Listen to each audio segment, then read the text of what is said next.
Hi, I'm Keith, and this is my dad, Kerwin, of Fathers in Galaxy.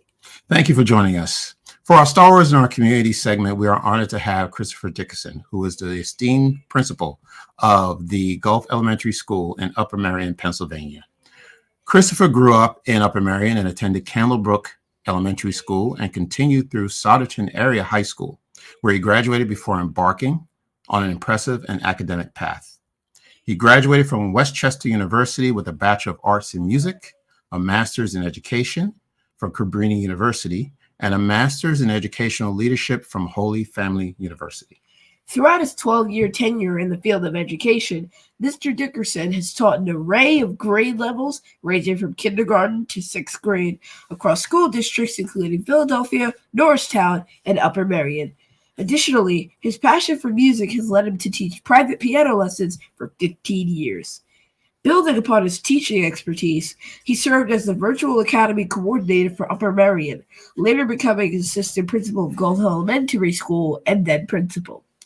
Notably, Chris's creativity and artistic flair extend beyond the realm of education. Just last year, Chris unveiled ChrisDickersonFilms.com, a platform that showcases his videography talent, filming weddings, small businesses, and events. Chris, welcome to Father Son Galaxy. Well, thank you so much. That was such a nice introduction. I appreciate the invite and having me on the podcast. Thank you, guys. Thank you. Welcome. So, can you describe a particularly influential teacher or leader from your formative years who inspired your dedication to education and made a lasting impact on your career trajectory? All right, starting with the big questions. So fifth grade, and again, I don't know if this teacher influenced me to get into teaching, but this was a teacher that I really remembered and just really loved being in his class. But my fifth grade teacher, Mr. Malloy at the middle school, he retired a few years ago, but he was just so much fun. He was engaging. He was funny. He respected all of the kids. He had fun lessons, and I just remember like loving his class. So when I think back to some of my teachers that I had, like he's always one that stood out to me. I had great teachers throughout high school, professors in college. I did have in high school when I kind of started getting into the more music and arts type classes. My course teacher was very influential to me. She kind of pushed me into the music path at college. So she's someone that I think very fondly of and kind of encouraged me to explore my talents. But yeah, definitely, I've been very fortunate. I've been fortunate to have great teachers, in all my years of school. And I come from a family of teachers. My aunt was a teacher. My uncle was a teacher. So I have, we have teachers in the family, and it's just always been something that was important to us. Did you play football in college? Because I see your name with that jersey in the back. Oh, okay. So that's a Sixers jersey that they were trying to sell me tickets, and they sent me a jersey with my name on it to convince me. I didn't buy them, but it's a pretty cool thing they sell. I see. So you taught across various schools and grade levels and districts. Mm-hmm. So how has this diverse teaching experience shaped your understanding of the educational landscape and different needs of students in different communities? Sure. I have taught in various, areas, in the city, inner city, suburbs. And what I've learned that, no matter where you are, is that, good teachers are important, right? Kids, they want someone in the classroom that's going to be there for them and look out for them. They need someone that they can count on. No matter where I've taught, I've learned that kids are the same everywhere. Like, we have to do an important job as educators to make sure that we're providing for all of our students because they need that. They need that strong figure that's going to be there for them to support them and help them grow. And that's whether you're in the suburbs or the city. Teaching in the various places I've taught has just given me a lot of perspective about the educational system and again, like what our kids need. And I've found that there's a lot of similarities between the different areas. Kids, they have the same essential needs no matter where we are, and that's just to be cared for, have adults that they can trust, and and just really just being there for them. As a principal of Gulf Elementary School, what initiatives and strategies have you implemented to foster a more positive and inclusive learning environment? I would say just, never, like when I was a teacher, I always tried to remember how I felt as a student. Like, I always would try to leave like thinking like, would I have enjoyed that lesson if I was a kid there? Now that I have kids myself, I have a daughter who's 4. She'll be starting kindergarten, not this coming fall, but the following. So I'm constantly thinking about her, and I'm constantly thinking about like, would I want my daughter to go here? Like, would this be a school that I would feel proud to send her to? So like, kind of keeping that in my mind helps me just make sure that we're doing everything that we can to support our kids, that we're implementing programs that are, enriching the students, the whole student, the whole child, and just making sure that we're just reaching all of our learners, no matter where they are, trying to meet them where they are. And so for me personally, like my personal impact on that is I try to use my gift of videography to showcase and highlight the cool things that we're doing here at Gulf. I mean, that's really important to me to let kids see themselves on the screen and see the exciting things they're doing, because I do think that promotes a lot of positive feelings and just makes them feel proud of being here at Gulf. We go to we have a beautiful school here. We're very fortunate as a district. So it's using that ability to kind of showcase some of the great things that we do here at Gulf, putting it in video format, because we do announcements here. I've been happy to share my video announcements with the students. And then I share my music talent with the students when I'm able to. Miss Langer has been great with bringing me in the class to play for her classes sometimes, and assemblies and things like that. And again, just showing the kids that like you really can, whatever you're interested in, like you can do it. And I just try to be that model for the students, that like whatever excites you, whatever interests you, like go for it. And just kind of promote that message, I guess. Speaking of music, you taught piano lessons for 15 years. Yes. It started as when I was in college. I was a music major, and when I lived in a dormitory, and the resident director had a child that was interested in piano. So they had asked me would I teach lessons. I said, sure. So it was just my one student, Brandon, but then it kind of just turned into a business. That when I graduated college, I had close to 40 students. So I was doing that for a few years full time, teaching privately. And I had graduated with a music degree, so I wasn't in education yet. But through that experience of teaching piano and working so closely with kids, I was like, I really actually like teaching. I think this is fun. I think I could do this more professionally and long term. And so that's kind of like when I went back to school and did the education route, elementary ed. And then COVID happened. So I taught. So even as a teacher, I always had students. But then when COVID happened, of course, we were all kind of, locked inside and we couldn't go anywhere. And then the virtual part of my business opened up. And so I was teaching then all my students virtually. And that actually turned into my preferred platform. So I still have a few students that I teach. But being able to do it virtually has really made it accessible. It's worked with my schedule a lot better. And so it's something that I keep a few students because I do enjoy teaching, but I can't obviously maintain the schedule that I used to before becoming principal. But again, I love being able to reach a few students and still kind of connect with them in that way, for sure. How old were you when you learned to play the piano?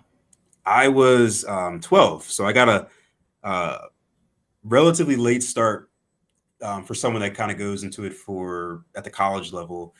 My parents, we couldn't afford lessons. We didn't have a piano until later on. So finally, when I turned 12, we received a piano from my grandmom. She gave it to us, and then we found a great teacher that would come to my house and teach lessons. So again, 12 is kind of a late start. I mean, it's not really, like when you look at the big picture, it's not at all. It's actually a great time to start piano. But when I went to college and I was in the music program, like I had a lot of friends that had started at 4 and 5, and I always felt like I was, so behind because they had such a early start with lessons. But I loved it so much that when I was even, when I started in middle school, I practiced so much. I was very like self-motivated. My parents never had to like, get on me about practicing because I just was so excited. That helped me, I think, kind of close the gap a little bit. But yeah, I mean, looking back, 12 was a great age. I mean, sometimes I wish I started sooner, but I think starting at the middle school level, high school, perfect age to start an instrument. You also have a passion for videography. Mm-hmm. Where did this begin, and why did you decide to turn it into a business? Yeah, that's a great question, and that's another thing. I wish I started that sooner. I don't know. Like I always loved video, right? So like we would go on family vacations, and I would always make and document our vacations. Like, and I would make it a huge production. I always had a camera, and I would film every day, and just I've always enjoyed the editing process and choosing the music and all the things. And it would become a big thing in my families to the point where we would go to vacations and they would expect, even family that weren't on the trip, they would expect to see the video. They would say, Chris, when's the video coming out? Like when, and we would have family come over my house and it would feel like a big movie premiere. And it was just so much fun to me. And I never thought to look into that maybe, more seriously. But again, it was just something. And as I've gotten older, I never lost the passion for it. Instead, I've just tried to expand on the skill, and I've learned about different cameras and really, learned it properly. Like I always just kind of dabbled in it. My grandfather was actually a professional photographer, and he just recently passed away. But like he used to try to kind of teach me the technical side of it and all the things. What's an f-stop and ISO and all the things that you need to properly expose the picture. And I just was never interested. But now as I've gotten older, I'm like, I have an appreciation for it, and you need that to do quality work. You need to have that understanding. So, I've furthered my learning with it. I've done some courses, and I guess what happened, what really prompted the business was that somebody saw a video on my Instagram or something, and they were like, hey, like, could you film my wedding? Because I think COVID had messed up their, when COVID happened, it kind of like threw off a lot of people's schedules, and I think their videographer had to cancel or something. So she was scrambling to find a videographer, and I was like, yeah, sure, I'll do it.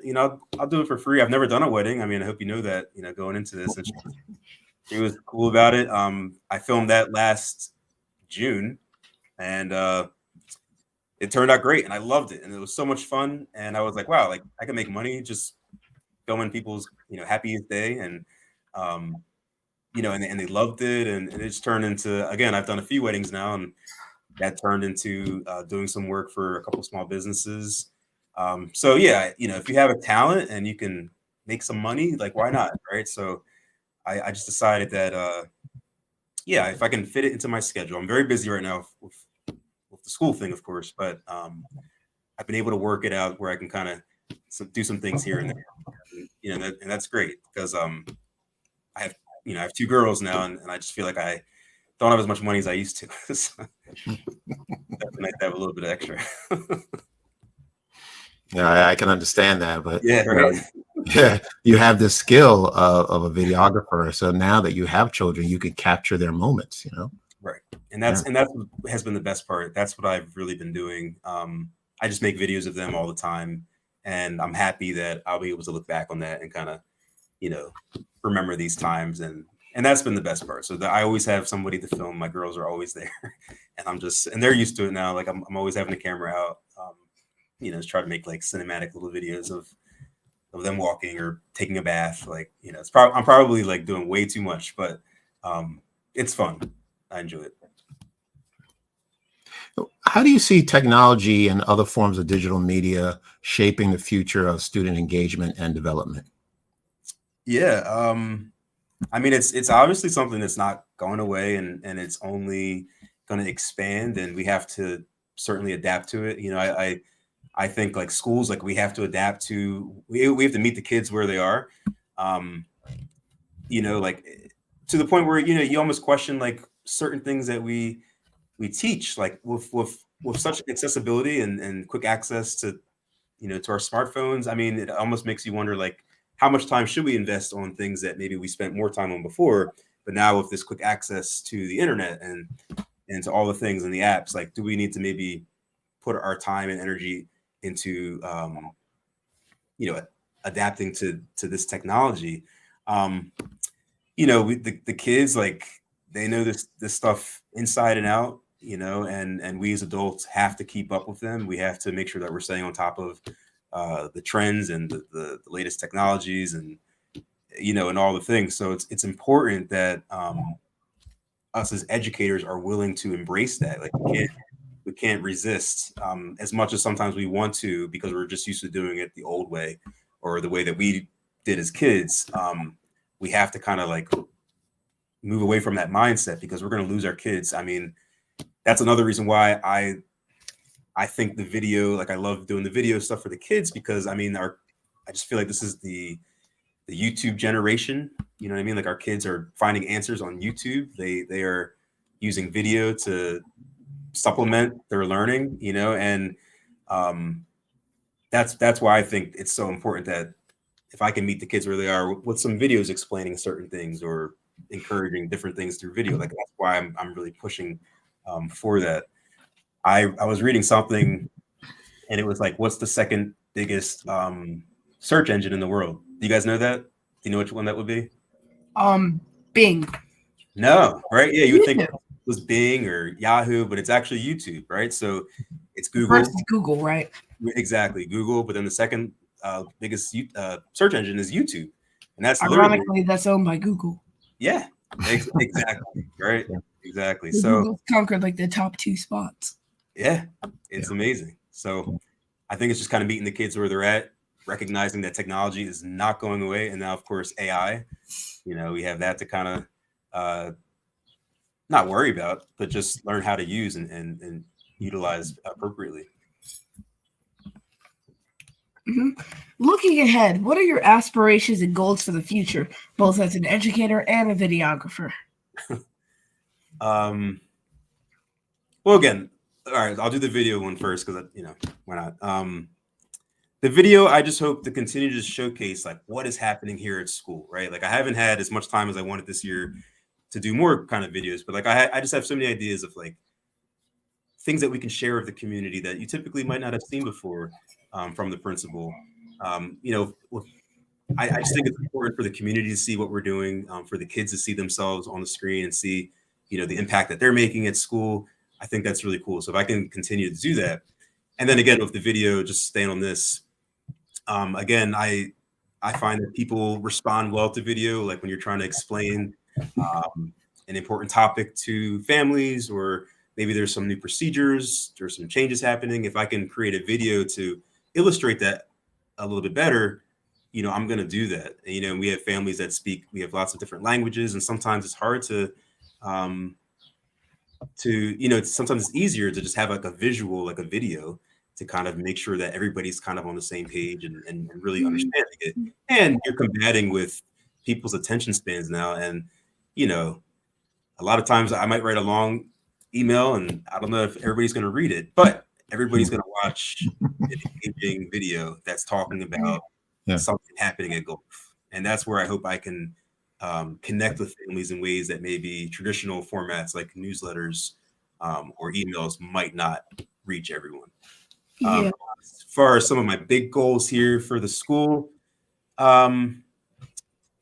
it's kind of hard to think super far out. Like, this year has been all about just, I got to get through my first year. I got to manage all of the different responsibilities on my plate. I'm learning a lot.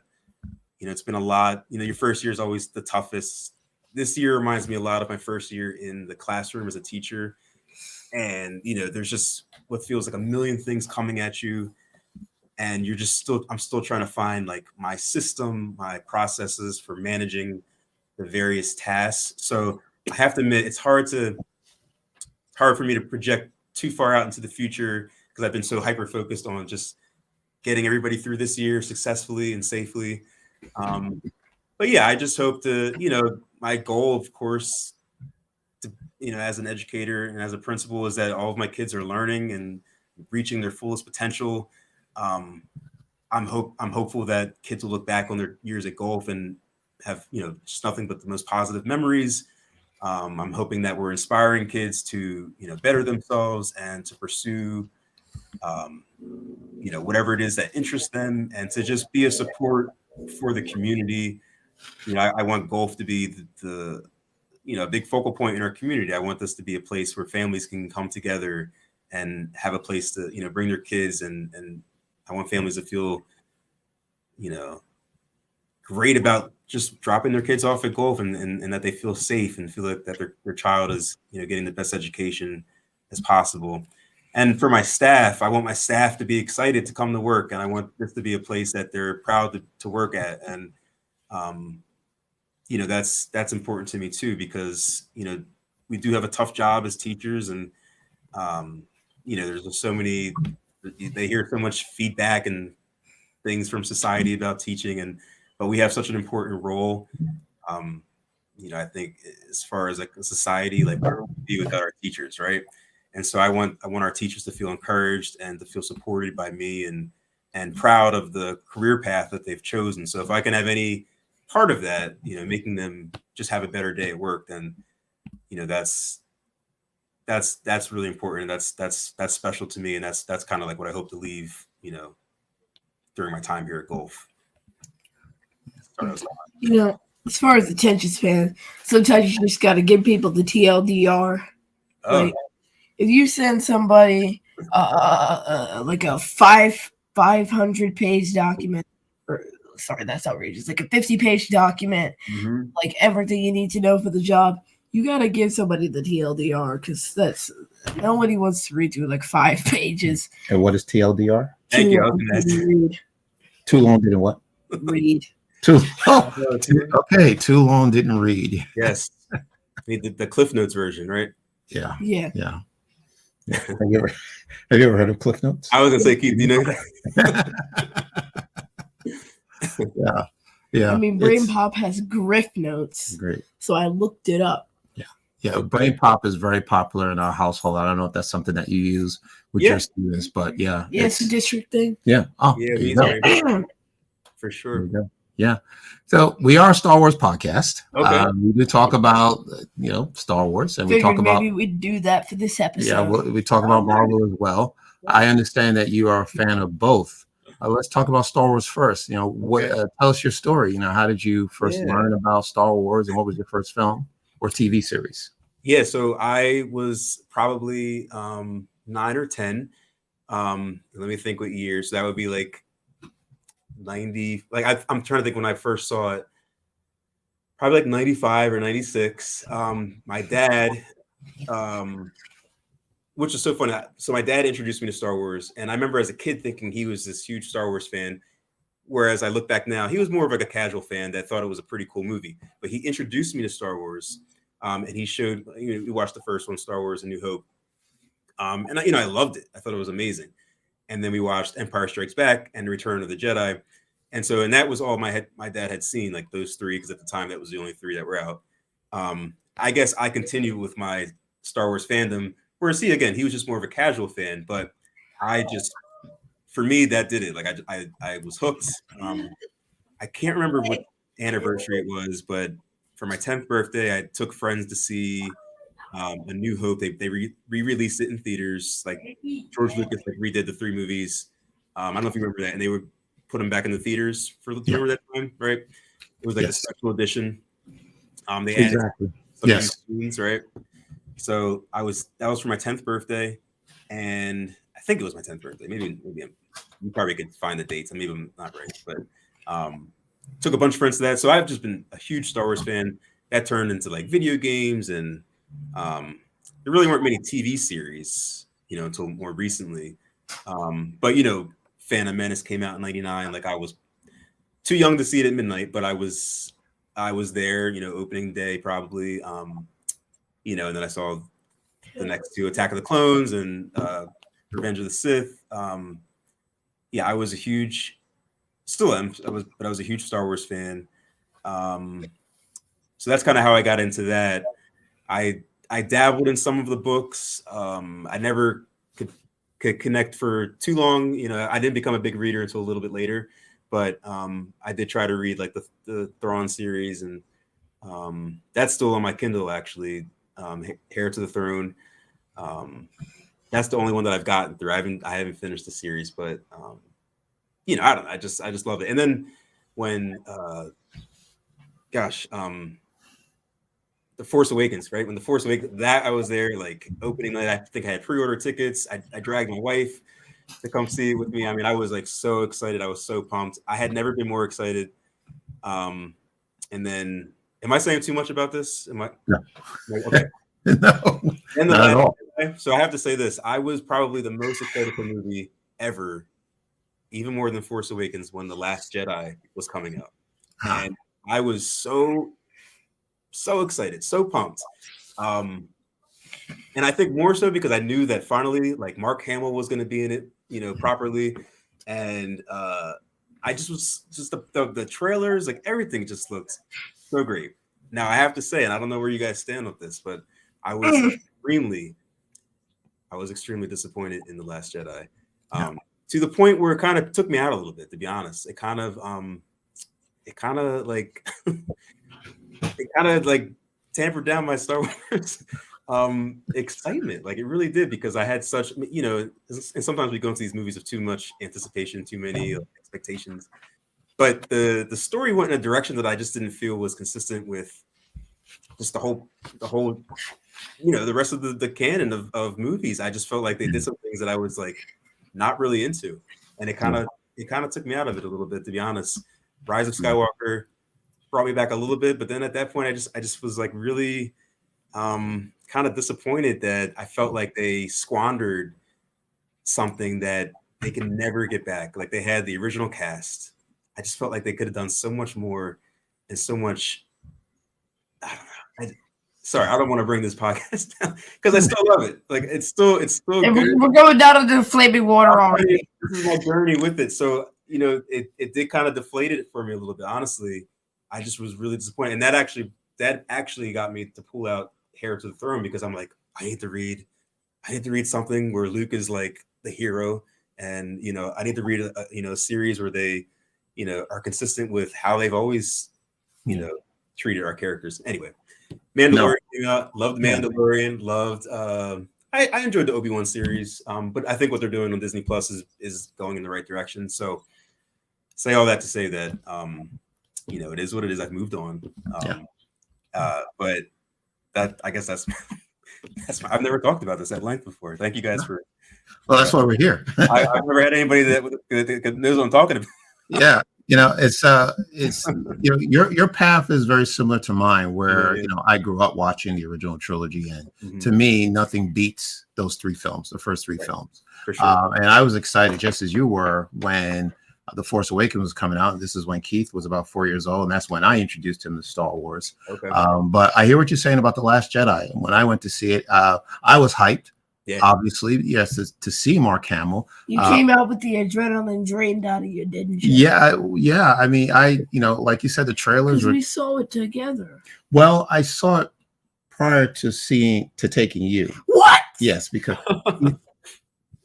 did you not know this? No, I didn't. Okay. All right. Well, you went to see this movie before us 6 years ago. Okay. Well, here is the reason. Are you kidding me? There's a reason why I did this. Now, remember, it is a PG-13 movie, right? Yeah. So I just wanted to make sure, although you saw The Force Awakens, I just wanted to make sure that, okay, well, for sure. This was, you know, okay for Keith to see, because this is with a new director, new writer, totally different vision than it's not Eternals, Dad. I can watch it. Okay, well, I know now. To be fair, I watched Eternals too. See, it's tough being a dad. No, with the help of the fast forward button. Yeah. Well, I wanted to see it first. I just wanted to make sure, you know, if it was something that I could take the family to see. And like you, Chris, I left disappointed, because I didn't know what to expect. I was expecting to see more. So that's why you were moping that day. Yeah, now I'm putting pieces together. Yeah, but we did go to see it again as a family. I think the consensus is, what do you think? But if you saw it and you didn't like it, why would you buy 4 more tickets? Because I wanted my family to see it. Yeah. I Or wanted your you to see. family to see a movie you didn't like? Yeah, because my opinion doesn't always mean that you're going to have the same opinion. I want Alright. you to see it for yourself and tell me what you think. So, what do you think about The Last Jedi? Can I ask a quick question before he answers? Sure. Go ahead. So, Keith, did you see what order did you see all the movies in? I saw original, prequel, sequel, so I saw it in the order they came out. Yeah. Okay. Yeah. I'm an originals fan, Yes. ironically. Okay. Yeah. I don't know if it has anything to do with the first movie that you see, is that you're attached to that era of Star Wars, or I'm not sure. But yes, but Keith saw the movies in the same order as I did, and he ends up loving the original trilogy just as much as I did. I used to like Attack of the Clones, but then I just rewatched Anakin scenes, and I'm like, yeah. So yeah, I don't know, but anyone who's coming in and watching their first movie as The Force Awakens, they're going to say, "Wow, this was a great movie," and then they go back and look at the original trilogy, and they'll say, "Well, this it's outdated, so and the visual effects is terrible." So you never know. It really depends on your introduction. But it also, I think, just highlights the importance of story. And storytelling is just, at the end of the day, is what matters. And those originals just have such compelling stories and characters that, like, you can kind of look past the technology. Because even when I saw it, when I saw it in the 90s or whatever, like, it looked to me back then like I was like, this is kind of cheesy, but it was great, and you're hooked. Yeah. All right, now. Okay. Time for the part of the show where I make some enemies. All right. Oh no. So now take it easy. Me and Dad held a contest where we rewatched The Last Jedi and The Rise of Skywalker to decide which one was worse. Oh wow. Guess what we picked? Well, I still have not made a decision. No, I'm speaking for myself. You can speak for you, but I have not made a decision yet as to which one I like better. But go ahead. Yeah, we agreed. I thought it was The Last Jedi. Dad said it was The Last Jedi, and I was like, I don't know. So, as far as the better of the two or the worst the of the worst. two? The worst of the So the worst of the two is to you The Last Jedi. Yeah. Okay. All right. I'm leaning towards that. I think that's my answer as well. Between the two, I think The Rise of Skywalker is slightly better. But I keep going back and forth. Slightly more convoluted. It is convoluted. Yeah, it was definitely slightly convoluted. more of a kick, like a kick in the stomach to Vader and his legacy. Oh, right. I see what you're saying. Like, Right. By bringing the Emperor back. Vader, with his dying breath, decided to save his son by chucking his evil boss into a reactor shaft. True. And then they're like, what if we bring that man back? Yeah. You do realize he was vaporized by that reactor. And even if he wasn't, the Death Star literally blew up. And even if he survived that, he would have frozen in space. Like, I get that there were clones, but why? Yeah. I don't know. I think the writers are trying to figure that out now because they're trying to connect. Again, like it was a hot topic then because like Mando introduced a new era of cloning, and then we just kind of threw it in wherever we could, make any references to cloning possible, and we ended up with a flaming dumpster that we call the sequels. Yes. Oh my goodness. Except for The Force Awakens. That was good. That was a movie. The Force Awakens is great. I mean, they set it up so perfectly. I mean, it was just... More importantly, they set Finn up to be a main character. Yeah, there was just so much intrigue. It was just, they did a wonderful job. And as much as they say that it was just a rehash of A New Hope, fine. Like, there were some elements that were the same, of course, but like, it was geared for the new generation, but like, you had the original cast in there, which... they were really setting it up. And I just thought, like, when The Last Jedi came out, I just felt like they didn't address a lot of the, the plot devices that they set up in the first movie.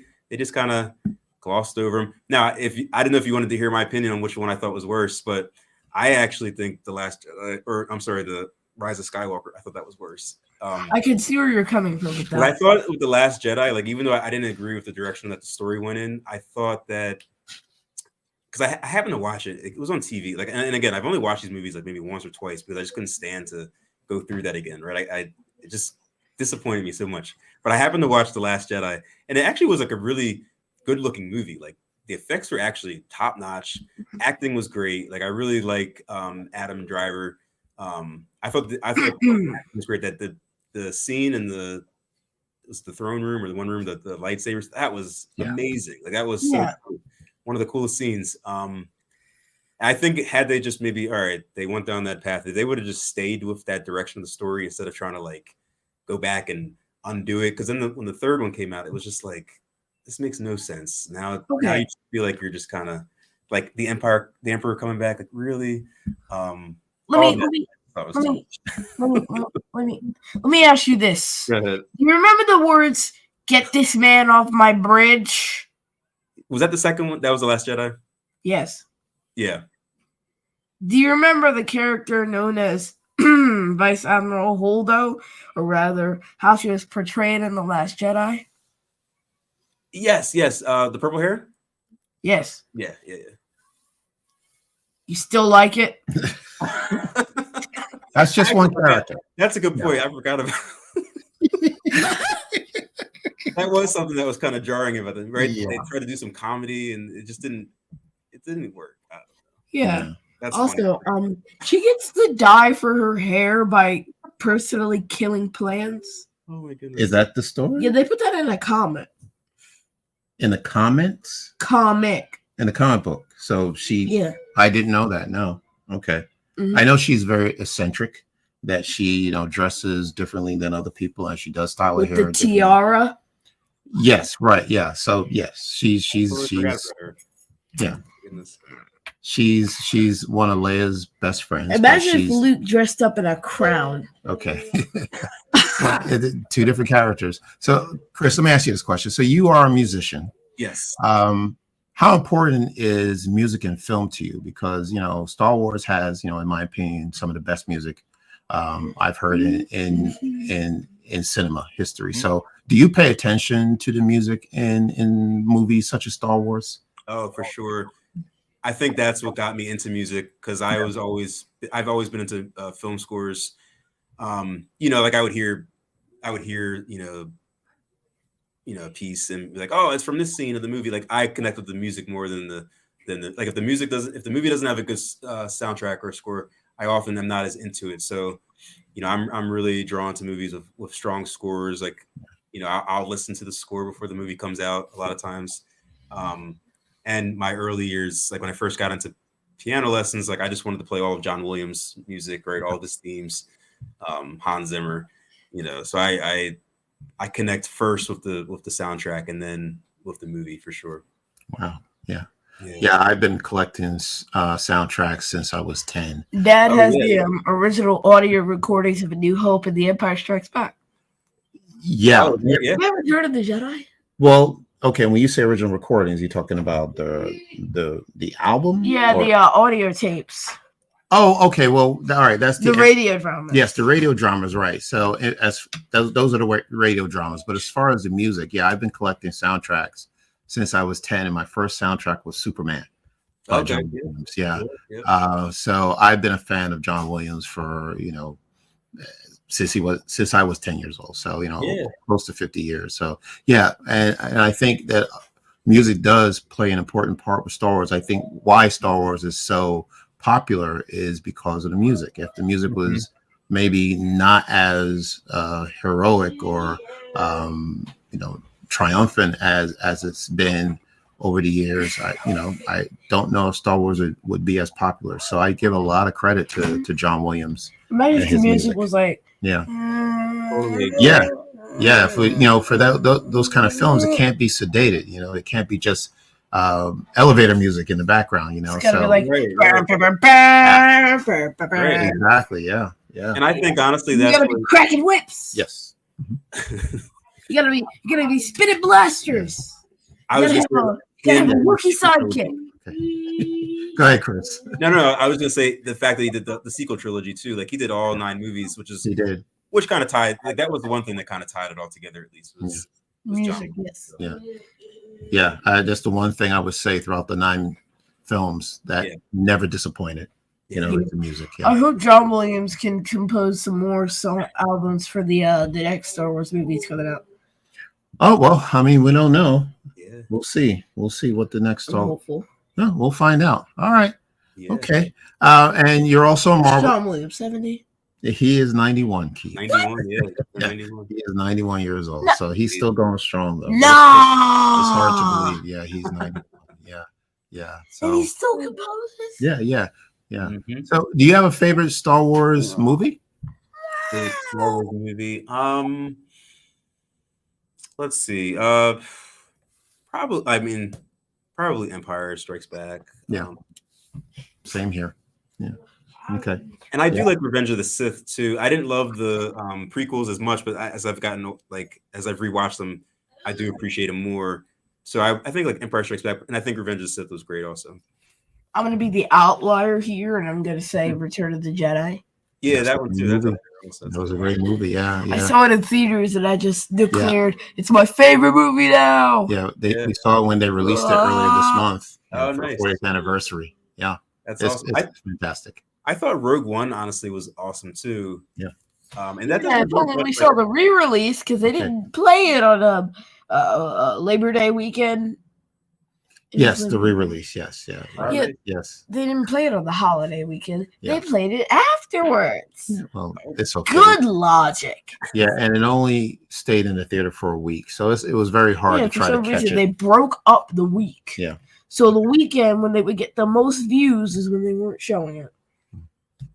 So, Chris, one question for you. Last question. As an educator and a professional in digital media, they're both very demanding jobs. But I take it that the reason why that you excel in both jobs because you have a passion for both roles. If you were speaking to your students, what message could you tell them about following their passion? Just that, I mean, just to follow it. I mean, like, there's a way that you can, there's a way that you can use your passion and create a living out of it. I mean, there's so many options out there now. I mean, we're so lucky with the ability to connect with people around the world. I mean, there's just things that we can do now that might not have been feasible just like 10, 15 years ago, but because of the internet and how we can connect with certain people and connecting with like-minded people that like what you do, there's somebody interested in what you can offer, or so if you have a passion in whatever it might be, like you should pursue it, and I don't know, just don't let anything stop you from just following whatever it is that excites you and keeps you motivated. Obviously, you have to be practical in certain things, but I just feel like if you work hard at like, I see these kids now that they have certain interests and that they're really excited about it, and like, wow, like you're so young. Like if you pursue this, if this really gets you excited, like you can do amazing things. When you get older, and just keep at it. Just stay consistent with whatever it is that you like to do, and like you'll acquire the skill required to do something with it professionally, perhaps. I mean, I don't know. It's just, like I think about the video thing a lot. Like I'm like,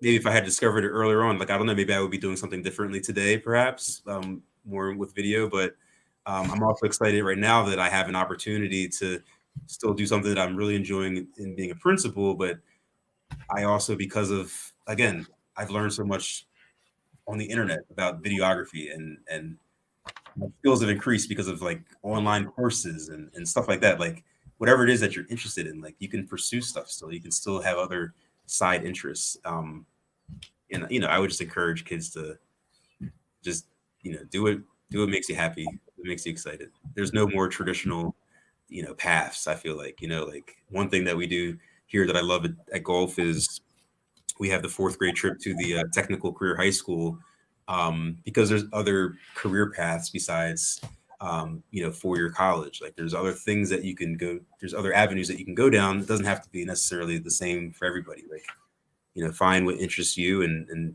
maybe find a trade or a skill that you're into, and start your own business, or there's just so many options out there. And the information, whatever it is that you want to know how to do, it's out there. You know, you can learn how to literally do anything. And I think that's exciting because, again, that wasn't available to us, right? Growing up, it was very limited in what we could, you know, we didn't have like the access to the information that we do now. And, you know, you could just learn how to do anything. So I don't know. It's a long answer. Sorry. But, no, I'm with you. You know, right. I think, yes, the opportunities are there and they're closer because of the internet, where you could take an online course to do anything you want, where, you know, back in the day, yes, right. If you wanted to go to school, you had to physically get to the classroom, and that may not be feasible for most people to do, but you can just sit, you know, in the comfort of your own home and just log on. And if you want to learn bookkeeping, you know, you can absolutely go ahead and do that. Or if you want to learn, you know, music lessons or music theory, it's all there for you. So yeah, that's very encouraging. And you can find a community of people that are doing those things that you can connect with, and it's just so easy now. You know what I mean? So it's like, it's just, everything is just so accessible for these kids, and it's exciting for them. So, you know, if there's something that they're truly interested in, you know, there's nothing holding them back. Exactly. Yeah. Well, Mr. Dickerson, thank you so much for joining us. This was a pleasure. Where can people find you? Where can people find me? Yeah. Yeah. Other than at golf. Do you want to promote your website yet? Oh, sure. I mean, I have my my Chris Dickerson Films Instagram. Yeah, or .com, sure.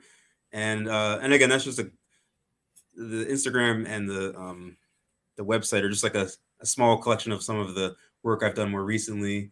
But yeah, that's where you can find me on there. This is hard to say. I have a piano covers page on my Instagram. I have an Instagram like piano cover page I started a few years ago during well, actually it wasn't during COVID, but anyway, it was a few years ago. Where I do piano covers, and that is called Crescendo. I'll email it to you. You guys have it, but you know, you can find me on there too. And that's just for fun. I just put like something that I'm learning. I put up on there, and for me, that's been a fun way to, I don't know, still perform. I guess I used to play pretty regularly. I don't do that anymore. So it's just a fun way to, you know. Could you play like Golden Hour or Rush E on the piano? I don't know those ones. What are they from? Golden Hour, is that from a movie or? No, it's a song. Oh, I'm not familiar, but yeah, you know, send me the music, or if I hear it. Like Jake. That's it. His name is Jake. Really? Yeah, but it's spelled with a V. Okay. All right. Yeah. But yeah, thanks for asking. Yeah, so that's where I'm at. Keith, where can people find us? Well, if you'd like to check out our socials, you already know where that is. If you want to listen to us, you know where that's too. Our website's fathersadgalaxy.com. Merch store, fathersadgalaxy.myexpressshop.com. And you can email us at KER@fathersadgalaxy.com. Nice. Very cool. And I said Patreon page. Yeah. All right. Well, thank you. All right. So that's it? Yeah. Okay.